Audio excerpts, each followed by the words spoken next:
अस्सलाम वालेकुम। क्या आप भी अपनी जिल्द की वजह से परेशान हैं और एक कुदरती डॉक्टर की तलाश में हैं?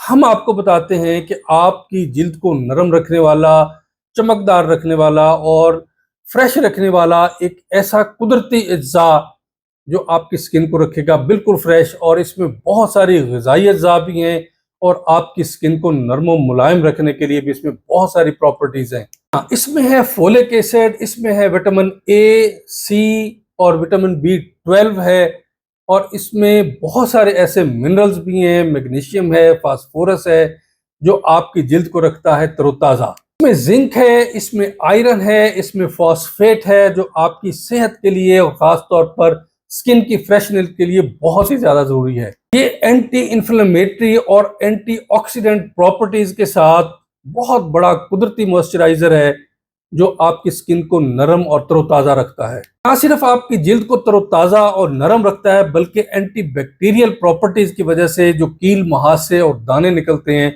उनको भी बिल्कुल खत्म करता है। इस पर मौजूद बॉयल्स की, एक्नी के दाग धब्बे दूर करके और झुर्रियों को खत्म करके स्किन को बिल्कुल साफ करता है और फ्रेश करता है। सबसे बड़ी क्वालिटी क्या है कि ये सनबर्न से आपको बचाता है, सूरज की धूप से आपको बचाता है, और अगर आप इसकी जेल को चेहरे पे लगा के शदीद धूप में निकलें तो ये आपकी जिल्द को कभी भी मुतासर नहीं होने देता। और अगर आपकी स्किन बर्न हो गई है धूप की शिद्दत से, तो आपको ये स्किन को नरम करता है और उसमें एंटीऑक्सीडेंट क्वालिटी होने की वजह से हाइड्रेट रखता है।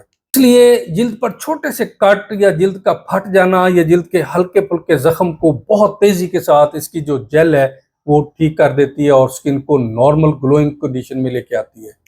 एलोवेरा। एलोवेरा जेल को आप अपनी स्किन पर लगा सकते हैं, लेकिन याद रखें एलोवेरा फ्रेश लें, उसकी जेल निकालें, लेकिन उसमें जो येलो तह है उसको कभी यूज ना करें, क्योंकि उसकी अगर आपकी स्किन सेंसिटिव है तो आपको प्रॉब्लम हो सकती है। हम आपको बताते हैं आपकी सेहत के हवाले से बहुत सारे टिप्स। आप हमारी दूसरी वीडियोस भी जो है सुन सकते हैं, देख सकते हैं, और हमारी वीडियो को लाइक और शेयर कर सकते हैं ताकि आपके साथ साथ दूसरे लोग भी इससे फ़ायदा उठाएं। हमें अपनी दुआओं में याद रखें। अस्सलाम वालेकुम।